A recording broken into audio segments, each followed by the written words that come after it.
Togo Info, le Togo à votre portée. On a mis les taxis FM pour y avoir la dit et ben y a autre petit à des ma porte plein que André Lia le peut acquérir veiller à chez Kamé. Il y a des blocs pour il y a des doigts les que il y a des doigts fond d'eau il y a des doigts pas dans le l'école il tout il y a des blocs pour un petit et il y a plein tonneau il y a Jordan là wa do pon ko susu de go enyo ha nyatia nyato le eme Emmanuel afanya gbe la citron le morando pe akoma fo gbe de tonyo si apeto fioklu adangle nu enye l'enquêteur onya jojo gba na pe dipola dan mido wezono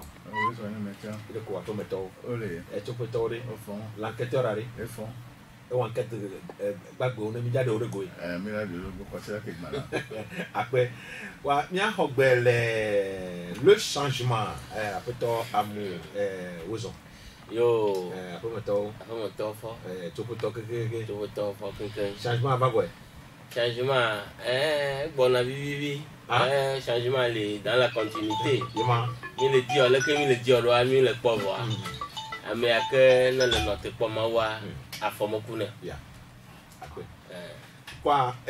midogbe na enyaselo kata egbe a anigba jesu pe wono me hafi to e mablo na gere nya doma ya matogbe na to fiokulu nya ponu kude nya nya be se ope ya me considera ya me nya be se ope ya o asitotro le se yo ka akplo akwada pe nyowa nti kwa ne lembe asitotro pe nyome ya Togo vio yo quel eduta no be fla Togo be dianko je dianko do kai abloti pe jome pletoa ati wa akpo gomele akoda dai ken tuklo wa akoda kaba mele pe akpe vebla ve amea no me roli yo be wa len kudonti eye juma gawo so pe mo no la o de go vo jome vio yo quel eduta pe akpa gerero wa do wa mo khweti juju le l'enquêteur pas dire le que mi l'encourage de ranchiro ne masodon ku nukejo 2017 à Safuta obio vote de la diaspora et egbea amaro le sokeba ya lo sokeba ya assemblée et modifier constitution en ville et code électoral en ville et besoin vote de la diaspora à son domaine et bien les blambés à mon collègue Bédia on l'a été d'accord voir pour de avoir 4 consulaires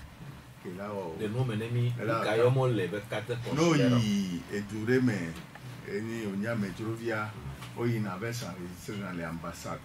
ambassade a délivré la carte et tu avais ambassade Togo par exemple France Fifia ne Togo viré les Founois et ni Togo Tom nationalité française et là ils font là encore il y aura délivré 4 consulaires n'ende joa Togo n'y a pas vu les filles avec la chose que ne tout cas là le jour d'Afrique avec les Français autant voilà Français autant d'Afrique s'inscrit dans l'ambassade il y aura 4 consulaires les tiers les Colombais Kembo là d'accord pour la 4 consulaires que là où le tri à matin Kembo pour la d'accord et nous qui les vote de la diaspora avec condition nti et Togo ba kwajo le ti vedo meko Togo ba ko e gomme be nya nous que nous c'est à moko no ambassade des États-Unis France ni pas me remis quand c'est le modi o le tonan be no o va ne yo tonan no carte o gbe na bo ja so yo we nko ku do to so be wo nubu donc ba mo ba wona amoro wona amoro gbe na be o ma we donc amoko si carte ale a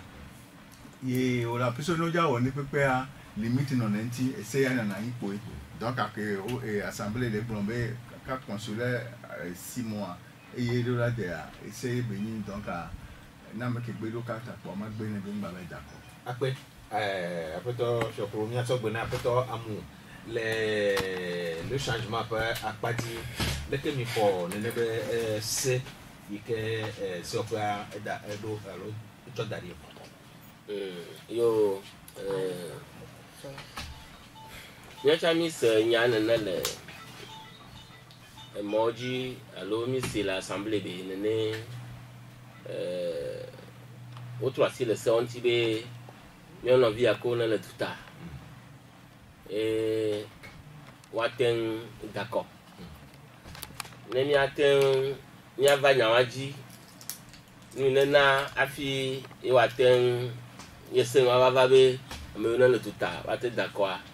À quoi be Gemo c'est au toba au dialogue pour opposition pour gouvernement. Il y a une exigence de canon. Mais à connaître le tout à l'heure, d'accord. Mi pobe nous entend blé au grand hoho. Nous blé au grand hoho nous intia. Accueillir à Portanen, le Benoît a fait l'élection législative.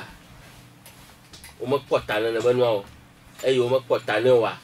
on tord de over no gouvernement. Et on va nous assembler. Yo trop ça et à compte à te trouver. Et bien, nous c'est à quel endroit en avait no batron ne peut pas yo le on est devant toi no chakanoua ou le ya quel on tombe avantage. Ne m'a se va vote de la diaspora avec Nyadia. Nyaglobe bon c'est vrai. Eh ben ya ko la yo blana le me peut pas voir. Nous ya ko chole na diaspora toya. Elle est si bien ko nana blana o cadeau empoisonné. Cadeau empoisonné. Nous, quand il me le gloro. Et autant nous en avait, ou à te d'accord le tout à dit, je dois me signer quoi. N'a mo signer quoi, bébé. Fifia gouvernement alors dit doit lobby. À me accorder le tout à, ou à te d'accord droit. A priori, à ne signer le canal, j'ai la joie là. Ah, quand à me avoir au CD, au moins, au leur opposition, mais exigence de Kadi. Voilà, va d'un coup noir, c'est à cause que là, 6 mois. 6 mois, la carte consulaire, carte à quelle nation, au ma vie à quelle nation, a fait la tête d'accord. Non, au ma vie à Mando, ne me crois, au triama de me be, a fait et Kodadawa Gamadoa, comment elle le doit me voir, d'accord. Or, Mina de Kodadafia, au plus tard, ne m'y du payer, pour à quel 2020. 2020, au triama tombe. Le 5, au terme tombe que comme tombe au plus tard, au lada et quand tout bas. Donc délai à que on a, d'accord. Déjà par rapport à une carte consulaire date à quoi ou on a un petit peu 6 mois. La quoi tu me dis Bogoto, Togoto, on les gens n'ont tout à voir. On me dit d'accord. L'eau à mon botoa, à mes accords, me carte à d'aller. Afi 6 mois va me bevo alors ameako na yidwa me fi me gbogbo to akon na afi na yidwa me e me te ba ho ma ke afi ga popo ado wa me te ya d'accord conclusion afi be on a no ami alors kudo du sivoa o gba tro lo ko kudo mi omo emi olo fi na de ku no ma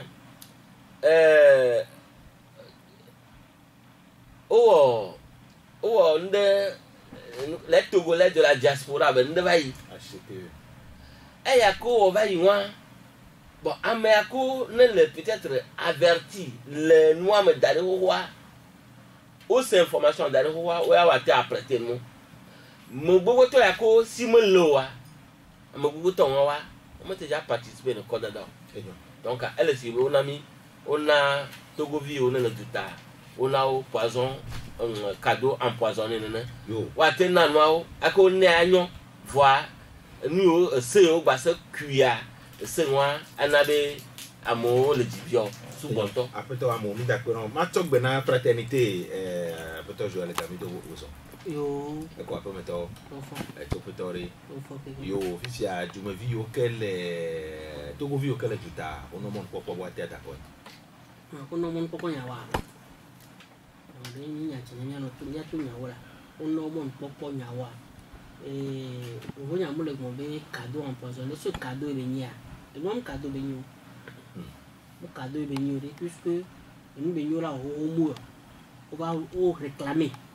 hein amozo yo wa mo do nyawata ken gbo ba le gombe e be yo la wa de ko lo e chado nous ko lo mi cadeau benyo parce que no dibe to go vi ko le tuta toi akoda yin ben ko nchamle edzo abe ŋkɔ yi ekam amewo le sɔ gaɖo ɖe abo wole do yonovi school amewo le sɔ gaɖo ɖe abo da adzɔ donc woɖo droit la gbɔ be ame ya ke ne kplɔ dzoa yotsa be dzukplɔ la ekɔe ɖa eno be diaspora wole ɔnua parce que diaspora be aide kele sɔ ɖa tɔ ewu be egakele sɔ ɖa ewu aide au moins 4 fois selon les derniers chiffres plus de 3, et bien ça fait au moins le troupe de aide que nous fait 8 wena avec mi Inde mi nga Turquie mi aola no temia kwa nyala donc il y a et nous on est à diaspora ne ja d'accord on est 4 amela do 4 consulaires 6 mois à l'avance et les sérieux et on venir ukata yo mate ukata ta flache ukata togovi et duta mate do 4 consulaires ukata nous que togovi duta maro 4 consulaires donc 4 consulaires à 3 comme non c'est ça et moi ni be aola ko da benya yo vegbe ah on nya ko da benya yo vegbe no mo la we be no be ame ko maro 4 consulaires d'ici là au kwera on a te mo fi go le voter CA Sophie fi so ya ame ele que par exemple ko da d'accord o yo révision électorale ko yo révision me ko le to amere no mo ni ko mo le son do chance wala ngoni ko et à partir du 29 novembre so yi et 1er décembre alors et on tombe sur d'autres voix bon ou enia au moins on a chance ben on la te on encore do fichier donc à mon d'accord pas à mon do 4 consulaires pour une raison il m'a fait combien question do 4 consulaires ndé et moi et contrainte ni pour do 4 consulaires mais il jure mairie ma belle de ko fian be ah wala ngano nya wala fichier ne no la solution quoi on a gomenari o yo o da actualiser wa to baza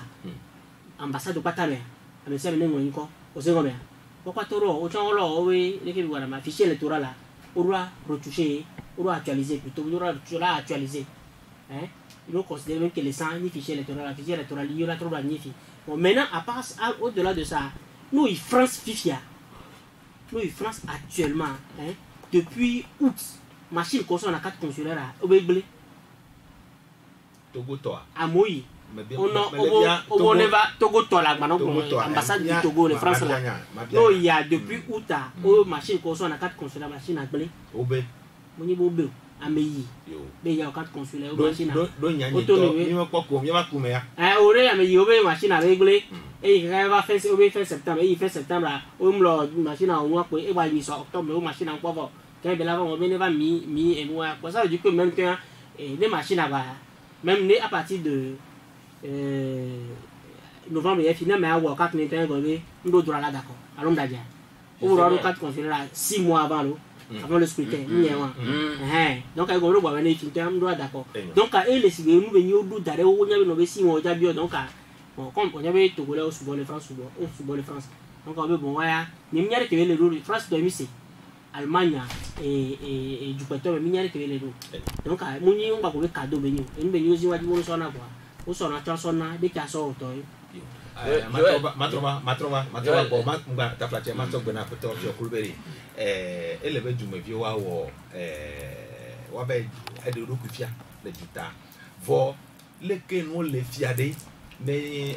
abaleke dukolola edenti wa papa fodo abe da siamedo le gahome pletori ne nti fafa ple avulele edunono nagatema vivire ma nyobe wa akpɛ wɔ na wo bɛ tso fifia kɛa no te bɛ ŋlɔ kɔ wa da kɔ abia ko on peut be ya ne alwe ma ton ke le bureau ya mi ami pɔ na no le ke ko amoko le polo do contrainte ko le ko do to mi mi e jouer fait bon fifi go be machine à blé nya fiken le ma tete no be nyum senya nyum senya won e go le mo o ma ke se o ha bo ala no me ya aula mle nte be nyum senya won wa ya yo France ti je ko machine ale odo me amele France ya ti je ko machine ale odo ma amele fún fraternité ya ye ko mi po ta flache une semaine ya mais avec ko ya une semaine ya o bo le welu machine be ya ko le bula puisque o débarrer le New York TV ye 4 consulaires be ya va me bele yomle e bele to nambe e no ke amo blanc ko c'est pas ça e ya ke be blanc na ma nyenja blanc le fio voir e no ke jouer le blanc be machine bele ko to le ke be o nya kin bele wo ko to wa e wa amle blanc be nyam ko ine e gome ibe kin gba be la affirmer si bele ke be la affirmer e do la do preuve be nu ya le ke nya mbenya kem se a nyenya gben emodi o voa o loi le blombe kimbo la d'accord o la do compte consulaire et de cas que magbonso nya ke nyanti anibe no va ambassade no yo réunion bono va no carte o gbena bo la so carte so ba onubu ya me gbogbo lo gbena be kare joyin so ame afoku joloji fife oba va funu be ke yo bi ame be carte consulaire o be mu lesi o ameleme ele tourner que on va une soirée qui tourne en haut. Mais mi va s'enregistrer. Et les na et tu as eu le niabe Togovi, et les France, et les Paris. Mi bé, puis il y a problème, il y a jamais mais assistance sur quelle base? Mi pendant Ghana vieux Mali un coup d'ordinateur, odo carte consulaire kiki. Ya mele m'pon sort, et les wone bi avec carte et des taux signé. Ce qui veut dire que non, il y a mes droits, il y a mes noms Burkina longtemps. Mais il y a s'inscrit là. Au fait, les Américains me le contesté, il y a me le contesté. Carte consulaire, mais carte consulaire, mais ça, il y a une rébé, il y a mes droits, tout à le droit de l'occupation, le ambassade, il y a une rébé, ou Chaleva et Vraiment. Et ne chabuto ne joa la te futu ne yi ambassade wa et le ba loi o nyabe tu me vile nyon la te gogo o cha tu me ga so tu me bon nyo ya nyai blo nyemele ya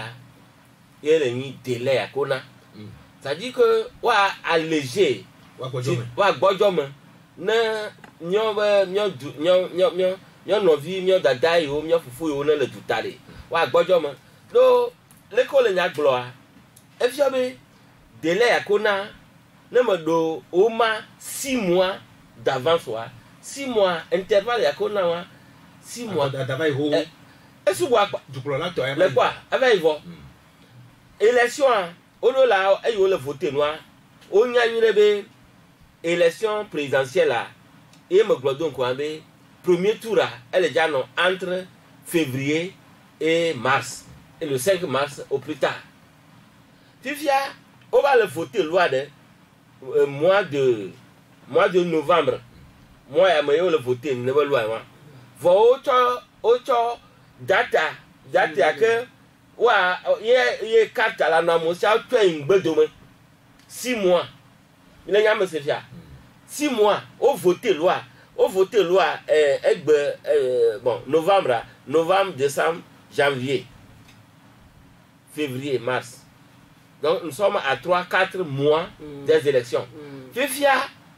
Omele, Améako, carte à la nation, au moins 6 mois d'avance. Et puis, ne y doit monter. Ne y a pas le Danakol, le Togo, le Guia, et les France. 2 mois. Alors, les Yigbe, et les Biaba, carte. Et puis, le Joe, le Touo, le Sia, le Ia, ma tête d'accord. Tu n'es pas résident. On est résident, on est résident, alors. On les doit même.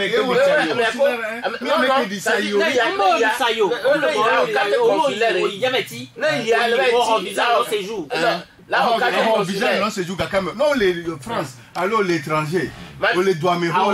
6 mois mais quand on l'a si on les élections, il y a la loi non pas. On t'a faut coup no vieux le doit mais. Faut coup no vieux mais. Délai à Kona, o t'a seconde bébé. O t'a no la nyabe délai à Kona délai ali. Na nyube o di me Togo vieux no d'accord le gawa nyawa. Délai à nyabe oui, nyama gledon ko be le fait que o accepter. B, Togo vieux d'accord. Les Togolais de la diaspora, non d'accord. C'est le CEM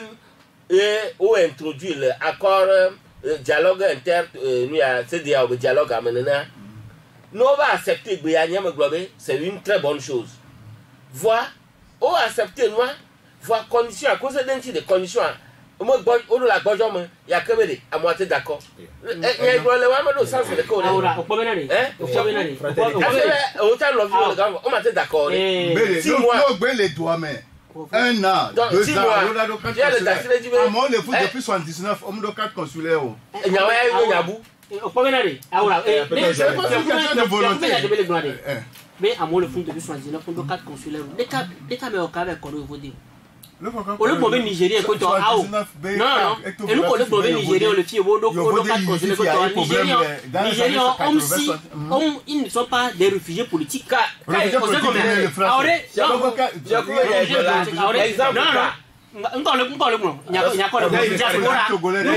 diaspora chaque fois la diaspora qui était une bête noire pour le pouvoir. Il y avait diaspora. Il faut pas chaque peuple là non soit d'histoire non pas histoire pour on la se retrouver. Diaspora et mais bon pour le diaspora mais les réfugiés politiques ou les réfugiés économiques. Vous savez combien il ne se retrouve pas et t'as les respecter ou mais soit on respecter les compétences soit on respecter les opinions soit on respecter et parce que ni coq bal que doit hein tout le bien ni soit Amérique Québec et Noir et Casablanca on le dit avenue du RPT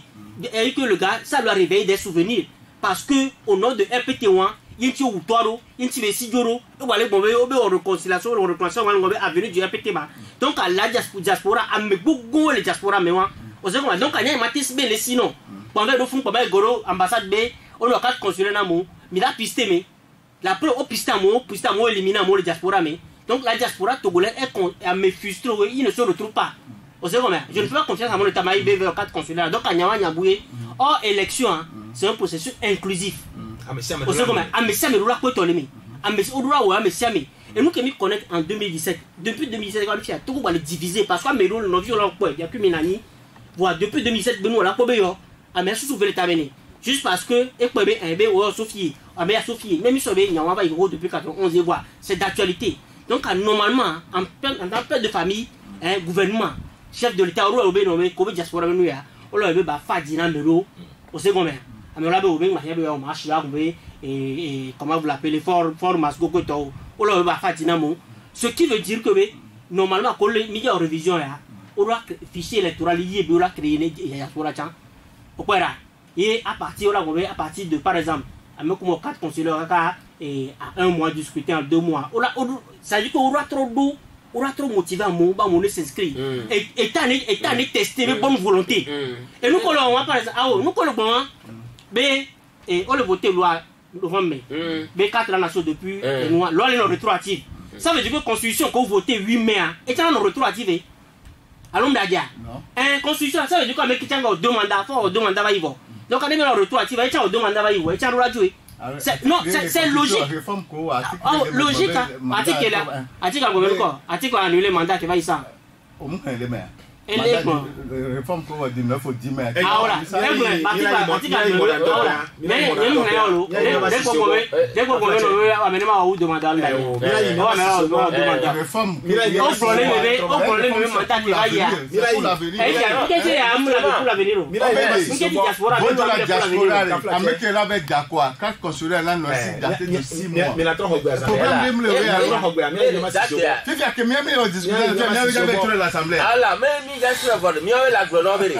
yo mitro baba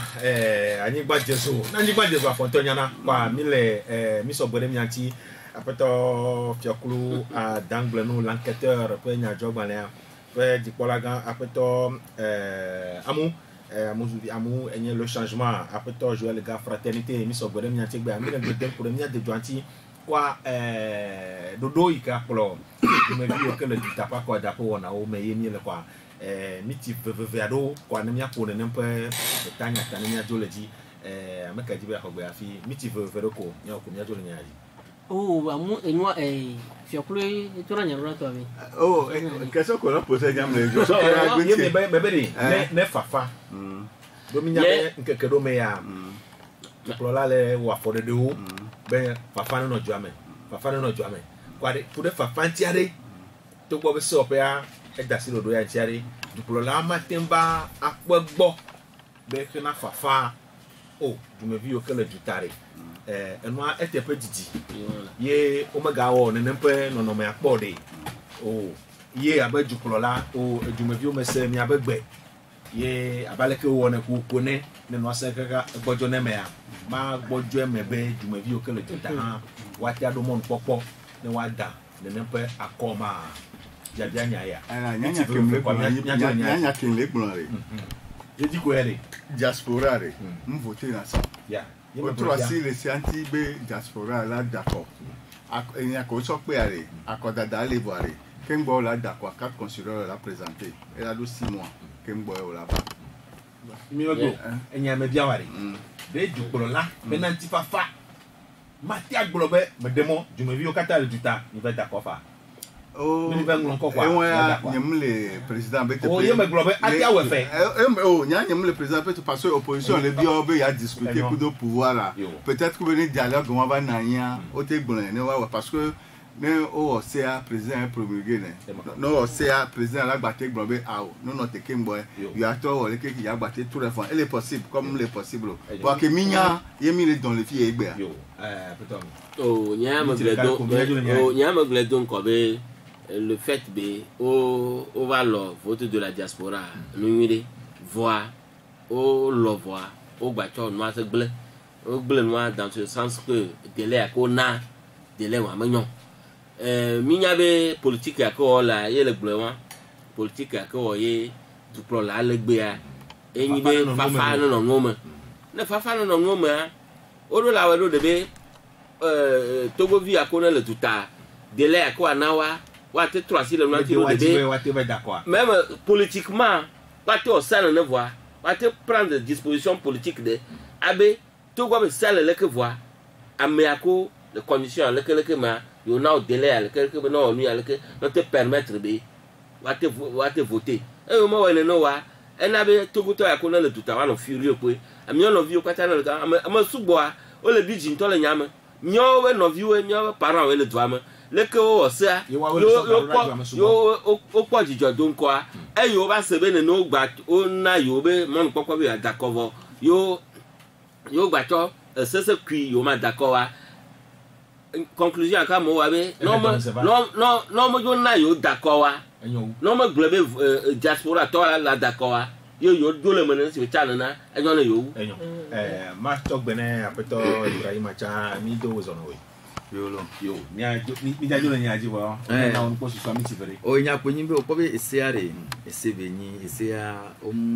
wona sekwa ola ndi ola potoleme nyono e kwenyibe ese ako officiel obe odola do carte consulaire eni enu kemiate globe normalement nene belaye wa parce que no ni eni Togo vi o le douta odola se intéressé na et trouver activité donc odola yi eni consulat avait déclaré de ko odola ambassade avait déclaré de ko la nyabe oni du vi le douame gamanende docha Togo la te cité de enyaji gamane oda hono chola ba hono le fun wa non do carte consulaire elle est fiole be omlo doualo cité do edoube enu anti mille globe et c'est à enyo wa fifia fofu ya mu gbon yade e enyanyo e be nyi be ne nya tepe va vers mebe accord politique de vananya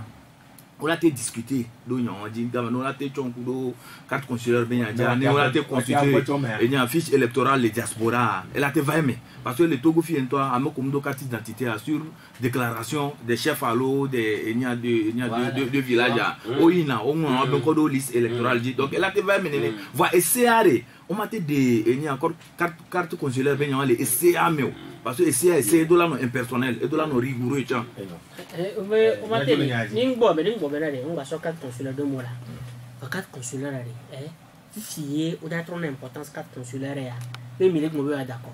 il y a carte consulaire donc on vous donne et nous le père de famille parce que mon carte consulaire sont tanya a cham le roi moi mon carte consulaire sont parce que nous les sinon moi aussi les diamé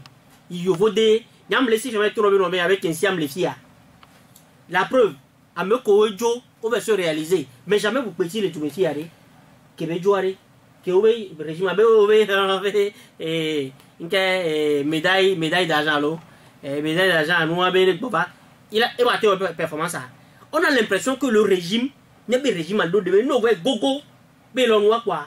On l'a pressé, on t'enlève tout ce que tu as comme compétence. On sait comment. Togola n'est pas le. Et moi, qui me sait, nous pouvons par exemple, nous pouvons que le fier qu'on a média. Dans nos vérifiés, dans nous pouvons que nos 4 consulaires, quoi compétence, ça va bien avec. D'accord, mais on est sur moi. Eh, non, c'est vrai. Ah, non, attendez. Parce que pour être bien, on a évolué à non loin les systèmes. Donc, on va dire que le cadre consulaire depuis 6 mois, mais c'est un processus électoral est inclusif. Éloigné, mais tendu. Mais ok. 100 000 cadres consulaires à partir de dans 2 mois. hein avec ça mais devait au be nous king ba mola be au be yo me croire même ça mola ba critiquer pour mola go yo croire que tu voir oh nous non et comment l'appelle-t-on bien le bobe no be amu bobe bravo beau au appliquer c'est des au be nous ndo mo appliquer ils ont tout au vidéo nous et que les vignes chani be no be et il y avait régime aller il y a pouvoir aider habitude de qu'on avait bon d'accord nous comme les réclamer ya il y a clamaro de quoi association quoi comme on to et bien c'est facile dans les CDAO fonctionnaire voilà combien mais le Togo a fait et on le félicite pour les trucs là parce que même recommandation dans notre parler au gouvernement d'étudier possibilité de faire voter les Togolais de la diaspora possibilité de la n'y a enquête sur les gens pas ta mais ami ça mais d'accord et diaspora pas d'accord Togo comme les d'accord donc on même non ne devait pas parce que il y a tort publier des films mais faut assumer tout sauf un homme de parole on sert événement ndadio be Togo tukola be eni won nsianu nke ke pomo na ni be ne glonyamo on radio nya finya parce que les me po fora modèle be rani nami père de famille un père de famille doit donner l'exemple ne on to le glonyamo le radio are e ju ko la o ye no le glon de tournement ko to no o le glon comment la du plola au assemblée nationale pour ou le tourologie ou le seigneur encore il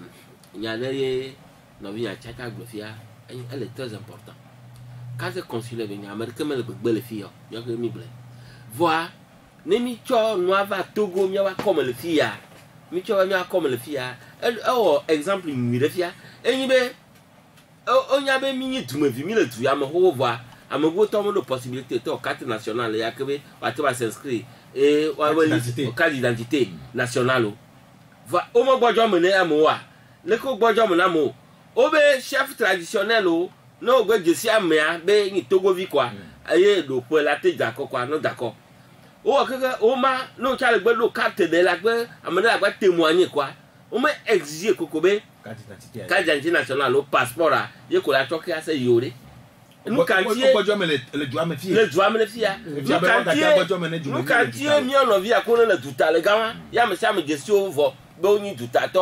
on matin 10 dispositions il y a que ba ouais et Togo vi waten d'accord le fou non il va exiger kokobe 6 mois et on doit le cadre consulaire 6 mois d'avance ni ko sebe enyamamelo le dunya hello bo ne fafa wanome ya domahia watem abatro asi ore ne be enonti wa akoja pe wona o le mebage puede vo mia globe ameyo ke dankori be yo ejuko le ba ko dada amase kele hangare ro kifia me ka di mene gamo ba tro asi le tv de si le ke o tro asi le tv fi o pro na mo ba dana kwa ma pa nkume ya ke mi afofo fi o pro la do le mi trova mais là yo to wa tro asi le tv mo tro asi le tv 6 mois menye wo se nuko eseko abenya le o wa se go me benya igwami la information ko nyam do ebe nupo me o wa se go benya igwami la le me be wa tro asi le tv akebe ne fafa na nanya e duma bi ole d'accord ma pa nkume ya ke avion ba no la so avion na chef for faire problème ya chef benyi le fun e je sia me bebe di me to ya no la gbe we pa nya chami le po biti veve ko ya ba ma chongo na peto Ibrahim enye duma bi de sia de be jena be wa chonko dari be wa dakona yi abe dokulo le ne vo egbe ya ameyoke chonko dari ya osu amasieke okure ware egbe yare leke no no me ole ya edi ameyoke be yo le biblimbe yo aba hoju akolo ye yo ahan yo na lidodo na ba leke agbososo le no ti fiade edewoji be watema duji la kodape nyakunda kuno ko nyimbe obe ame nafe wa aseke wa o kaka imulake wala kwa ko wela gba yi eni ame wa lo wela yi wodi ka kai on to ja dan ko ni o ela te va me fa parce Togo vi ni Togo vi van voilà o eni e o précision anyore Togo vi van ni donc ela te va me ni lo ya mingbo ela te va me parce que acte de naissance ne peut pas les territoires a dit ni la fille ne ame la va tout frontière na nyoma va les doigts o se go donc enyakele akponyi be amosu bonya o le yi élection et no po opposition ba padia et o kebe o da o nous de cas non la candidature unique ouais on va vraiment kaka épiscope chan le wa voulait me voir nous télé encore ça mais les cantonais de position dit donc nous on to ba eva nana nous que mi be émiettement de voix on va sonner quoi on va non na dodo la pobe no va statistique aucun candidat ou que l'opposition on la te va pourcentage de que là nao et ni en place nya voir comme on y et ni ensemble là voir là nos émietter et pouvoir et là lui voir et pouvoir be candidat et à comme il y a bloc où va moi on en a toujours solidaire on en a toujours discipliné on en a toujours en bloc on la te va yin quoi wanya ken gbaja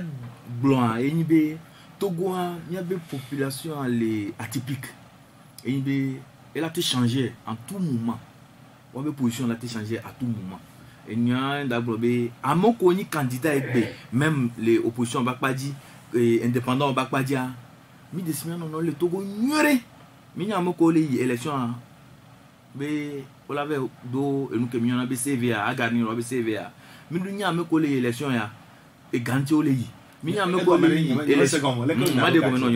et ganti ni benare gouvernement dana amo le blanc fifi be 100 millions amo calcul vo bene on sort 20 millions so d'arrêt caution et là quoi 80 millions no yo la du donc a business au d'avait wo amo les candidats on les amo gestion be les élections be l'avait dit gaé candidat de ole ouais comme otona o ina douta wana business au moins né au po BCVB ancien candidat à l'élection présidentielle là et tiens il n'en a bubu coup pour m'aider et amero leji carnet d'adresse amero no peut déclarer avec candidature pap o du temps on l'avait na joga be o bana yo d'avait campagne va après tout on va en compte de pour garantir que ma on va on a kanimbe bekuyo nous que duro yo so on a donc a messa me les élections ya ku ebe susuye donc non tin le globe Togo vio ya nyomi nya me ko les élections ku susunye bo d'ava club do da graduado alors d'ava dona et doigt donc ane e ni a vote abetan va doa o la pobe amola o nous que mi on a be vote utile o nya me ko o la ale ko glambe no e ni amido e nde leke ivre ku e ni a bonne graine o tamiser ne quoi donc Togolais on y ale ko tamiser on la des candidats nué et on la d'accord on la vote utile après to chapeau egbea mi de po amasileka tami on kaka fin novembre la 15 e gomen be présidence be posta a mesuboleji ora o mo bebe post one akonta o la no de kengbe la yi parce que tout ban kengbe o la ngon ko be les élections o le bon les gars BTP doit élection campagne o ora moyen pour la sorte campagne équipe de campagne coup d'auto a dit ça les lomé kaka ida pango pali me anewa e gabeni yo la do kengbe la we e aba ya pareka et ve bon élection que mi wa ya onaga ke gbagbana ya fi haragba naga et non na caution kengbe la rembourser caution na o la pour 5% kengbe la rembourser ce qui veut dire que be amereo non na oga no so caution so na ke la potoa o la so virer au campagne potia o la garder et ni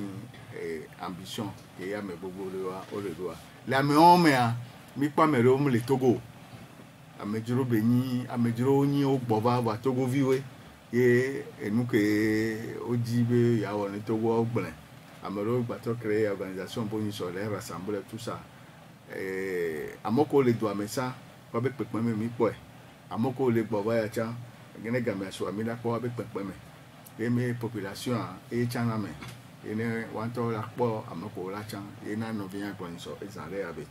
vote utile là on forcer la main doit no isoler la main au coup de conscience ouais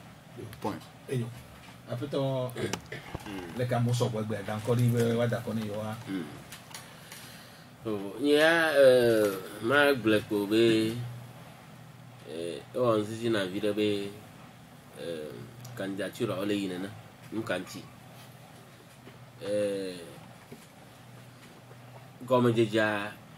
nya me kwata na fi ya misa me gbogbo to be développement ya ko to na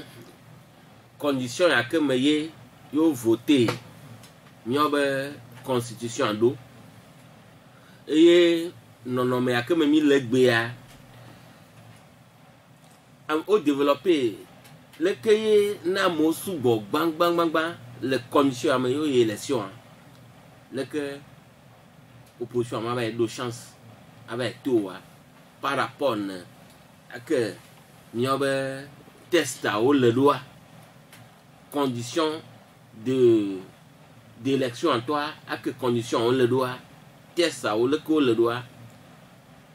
opposition ba mo à me beaucoup toi au développer aspect on a mis nemi élection les conditions ya main mais élection à le gagner d'avance par fort parce que mais nous be déjà d'accord on voit condition mais de transparence mais déjà condition mais transparence mais déjà non moi et nabe amagogo to le se battre gasiagama ou leur conférence de presse ou le développement argument be il y a trop dialogue il y a to no demain nous y a pas condition minimale de transparence à faire élection auquel cas ne yo élection pour de fora déjà premier tour puisque au développer argument mais mieux que mise premier tour fort latin à chaka no le quoi eluti donc sans alors c'est mieux on a compte il y a mais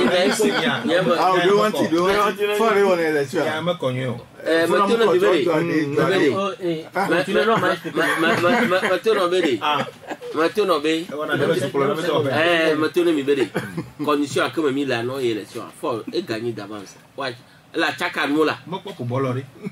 voya Américain l'élection ayo alors Américain les politiciens les conditions de transparence on a fait une élection yo te gagner na amesiam nyabe condition menyo ye nabe yo raté c'est dire au dialogue obe no comme ko glo yo agba test nous comme le yo no duma yo anan le doit me fa bata ya te nan atro dialogue le yo no duma donc ayo développer argument wa argument amoro le po juro si be adabator ne voir ye cha e développer argument wa be nya no du na yin be e ba globe o ma te trop ba trop si le tesa onti o wa e jebe ne mi ayi election ajebe nyonto nya senu gomo na me no na amya ko na ya mi gba subu apa ne mi subu apa election me janyo va me le étonné be candidature va le gbo suogbe ale gbegbe mi le gbo be est-ce que c'est le que no vi le gloire ma ajo dupo yo am gbogbo to le opposition amoa ne yibe d'avance que wa to nwan to dia on to le gbo be condition o menyo yo ayi ne me élection e afi ne yibe ba globe yo ayi ne be élection yo lo la sen governor yo no a désigner candidat de cas venir il y a que be affronter candidat il y a que à affronter fort le prix du là si il y a pas condition on va le développer on va le déposer on va candidature egbe la gota ma sireke il y a pas be nu ne le jojo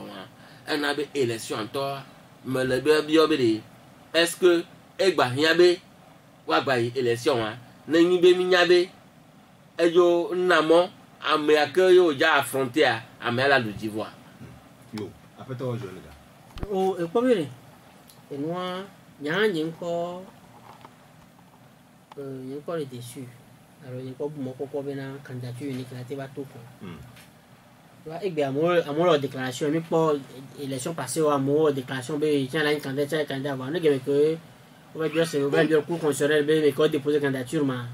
le roi ils sont candidats juste jour qu'on déclarer bonne candidat à l'homme d'adia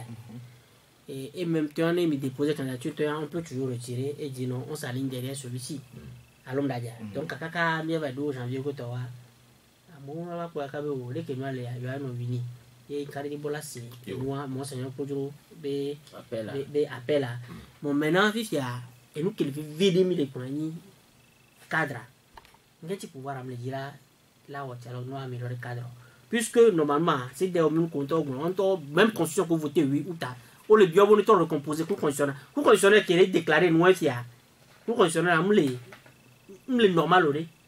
qui est déclaré qui est contact benoît constitution de gouvernement pour constitution ngani nous on gagne mais 7 euros. Ils sont maintenant 9. Et on a eu des décès. Amolo mais il y a eu des décès. Donc non ko il est actuellement. Voilà, le réforme. Cour constitution la dollar réforme. Cour constitution doit actualiser là par rapport à la constitution la Libye on va depuis selon l'article 921 elle est noire et mi-plégique parce que on m'a dit cour constitutionnelle là elle est mi-plégique et bafa parce que aure on m'a dit chef de l'État qui est actuellement, il a choisi président de la Cour constitutionnelle. C'est normal. À 101 ça dit que logique qu'elle conduit. Après, il presque chef de l'État nommé. Chef normalement, c'est la Cour qui élit. Il est chef d'État la nommé. On peut cour si on y texte on peut cour aller élire. Non, chef de l'État. Elle a choisi les membres. C'est normal. C'est normal. On est joueur balé arbitre. On est joueur balé arbitre. Il y a c'est cadre électoral donc pas et le problème. Même c'est une triangle. Mais il y avait et noir et code électoral on doit retoucher. Que parlement il soit diaspora to pas wolo. Et nous connait anomalie les code électoral mais on peut y avoir on a comme mauvaise volonté sur bolé il y a une inquiétude né et sort parce que les millions c'est les millions de so agbeto ko va on a 80 ans quoi mais qu'on a les dom punami les on va les yo message ko to wa o le dom punami ils ont leur avenir derrière eux au quoi là donc à nos âge derrière et nous nyok la obena be sommer ni non ni des vieux ni o mia ko mere mi pour la obena be ku et be vie ku da me vieux au moins le pompo donc il faut avoir une grandeur d'esprit. Et nous commençons, c'est tellement, il est dangereux, mais j'ai dit, Amédée, quand ils sont venus pendant que 1000 wajira, ils ont vu 1000 vieux, les jeux là, les schools, il va faire vivre, il va s'y voir, il va se faire pour les schools, on tombe, les wajira, le mentor. Mais c'est sérieux, ce n'est pas sérieux. Donc, année unique, nous, c'est le petit on a venu, oh, après, il y a bien intervenu pour te dire que l'économie, et Djoua, Janani, il faut qu'on construise un pays pour nos enfants. Yo. Mia trova mia de mia fa wono di taflache kure e yanti mia ponu kure asichanya wa oglobe togo zo alo ni sukuru vinui na sichabe nyonti ni doing business be nyawo kwa fiabe o kafumi le duta be mi wonu tepe voa décider dernier be togo be obe mi wonu tepe le kea ni to ajume vio auto karen be yokata ya jo America kwa le kemia ta de yo gome ne dume vio wa se le ko na mi jesi ala juta le nu ikele jole juame nye ahedade adowa me ple tode enu vero o so tutu toa maso gbe na peto Ibrahim macha tanugo après on que les joie du business de classement du business on a compte pour et nous commun be testo réforme ko le doit mais et be testo nous par exemple code des impôts fifia wala ko me be est-ce que il y a code des impôts aré et nous ko les mais aré et sonyeria et il y a par exemple nous il y a tianfique c'est fait affique mieux on a déclaration d'entreprise on aré on a des conditions ko na ko la créer entreprise aré et so gbenyeria donc nous la ko be depuis que il y a autorité au prendre engagement be on doit améliorer le climat des affaires les Togois on prend disposition de officier nous il avait déclaré entreprise à 100 voilà au caca 21 jours 30 jours on peut pas il y a carton on fifia nous beya oh les journées mais caca au 3 on la décarte à son nom et le fiobe oh 3 stylo nous dit ni nous ni quoi et on tourne be et mieux reconnaître be vie chère les Togo adolé wamo et problème olé voir comment on la résoudre problème moi amo économiste gangan de Sofio Bena muni état de dépouiller la té pomodio secteur privé tiens et ni porteur de croissance secteur privé on en est de amola ko do so la ko do le doit mener on la vaut donc à comboé et nous là im quoi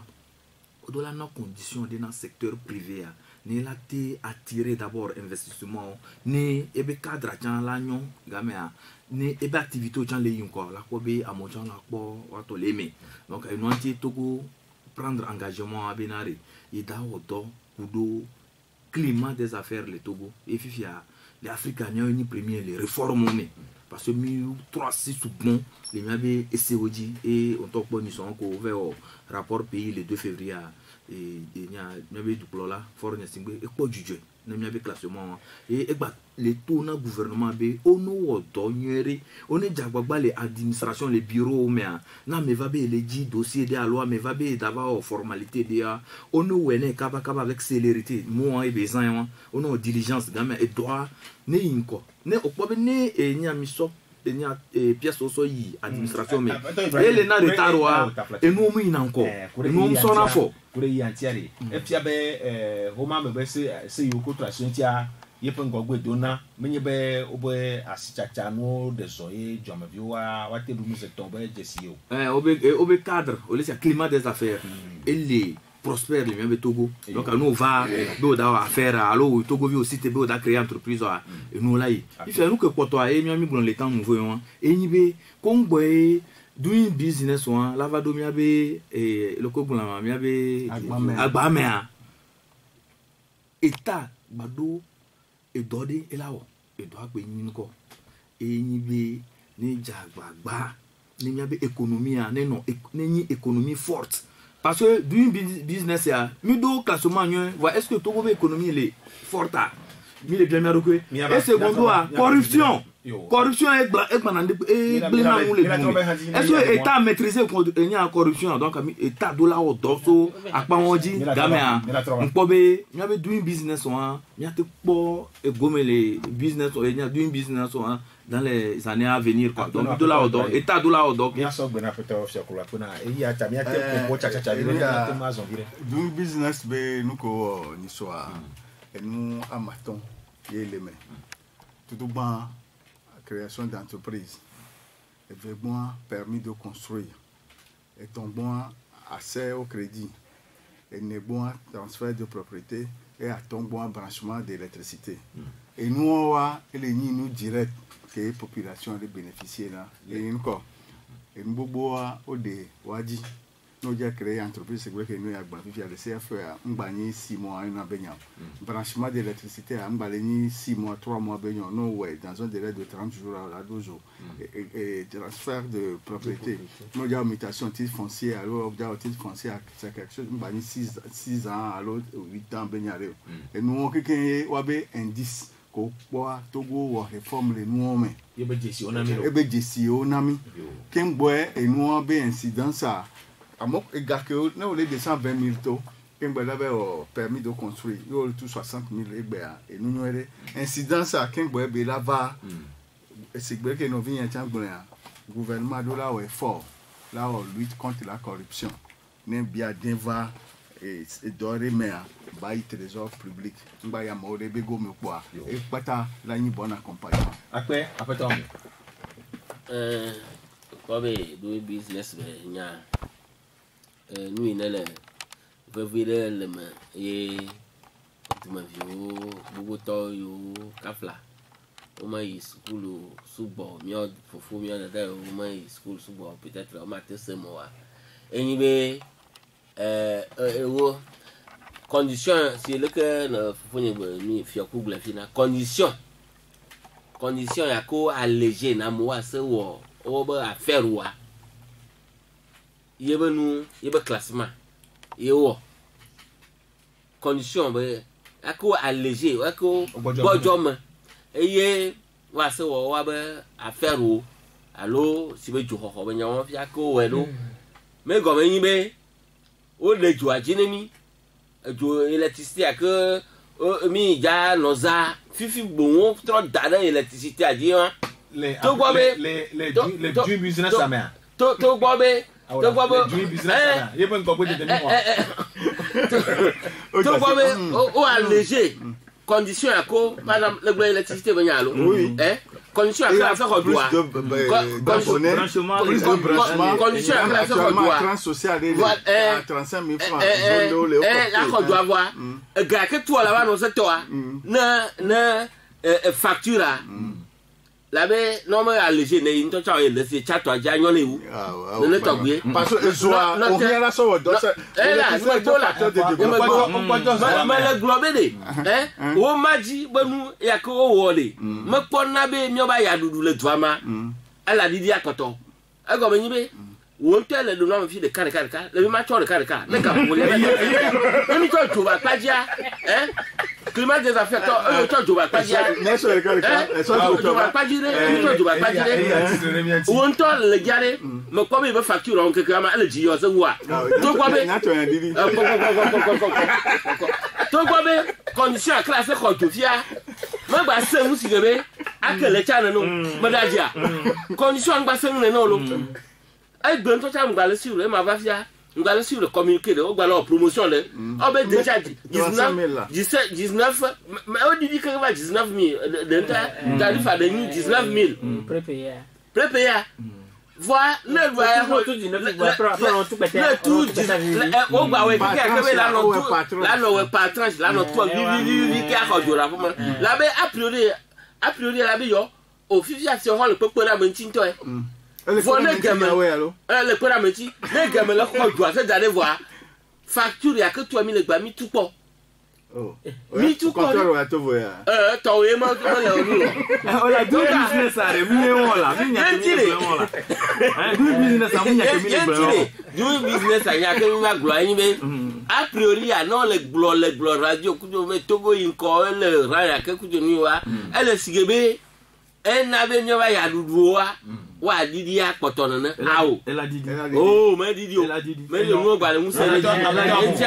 ji le papier a nyo ko iji nu mi le nyo ko iji nyo du me ji wa aya dudu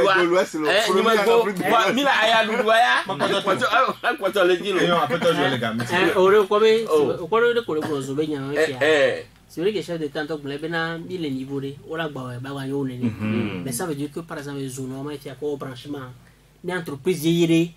ya me do la te ko la accompagnement ni e o wa facture wa elle a no réduire ke quoi parce que ko le ko zo be no le ya ko be on to décider be so be be et tant tel no plaisir fifia directement on plaisir fifia quand là il faut mobiliser de l'argent pour aller payer est-ce que l'État doit le mettre c'est ça. Est-ce que tu as les données? On a mis récupérer les clients on dit.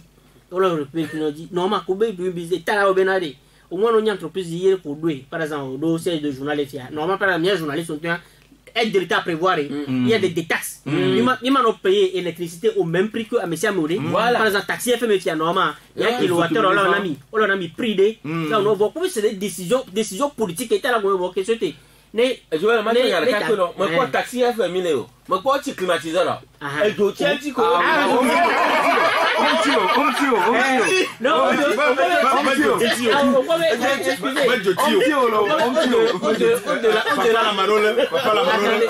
au-delà de ça par exemple je vais me supporter la fraîcheur je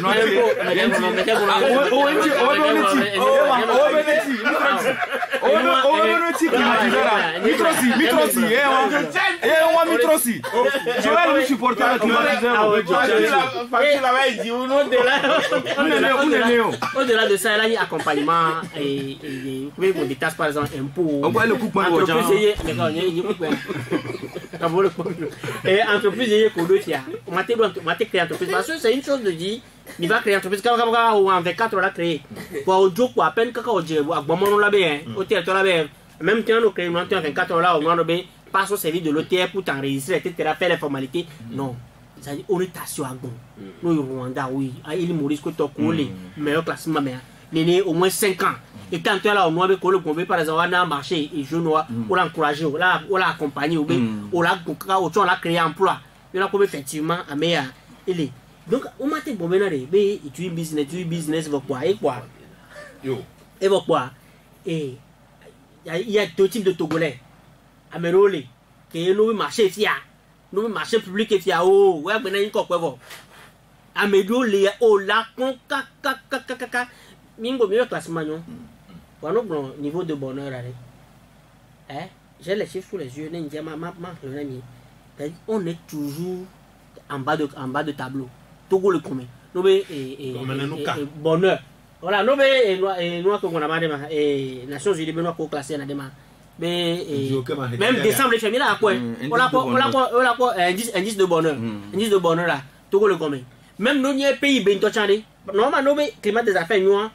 et on va faire là et là la croissance ça là dialo n'y pays ben didier PME doit didier hein ça veut on est à 4,8 pendant que nous 5% et nous sommes sous le juin n'y a d'autres pays le plus bas les sous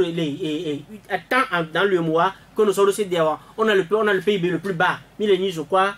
avant dernier ou bien enfin les 3 derniers de le classement Patame, Togo le Founou, il y avait dette intérieure, dette extérieure, oh, mi dépassé plafond. Donc quand il y a bien donc on peut du business et même quand le ramène le Founou, à moi l'opérateur le ramène au dou fait au dou fait parce que et nous à mon l'État leur doit être le tout fait là-haut. Au second, juste parce que nous unir B et nous et congrès on va en encore on va donner béné on va bobonata donc béné et nous et connaît et baroque au leur donc nous ni donc ah on y a mais nous que naï et nous et obé faut nous le développement et bien croissance inclusive alors à chaque enfant nous ne va pas défendre le niveau croissance à l'inclusive on les sonder les notes tous les et nous mais nous alors est-ce que richesse a journaliste est-ce que richesse a le partager qu'est-ce que sera la vie et au déclaré agent Oma au tout rendement nous comme et marché juste parce que quand je viens ne va radio ne me prend pour donner une idiot là ne pas par exemple on nous soit oh invité frère mia mero moi on va la chide ko yo Joël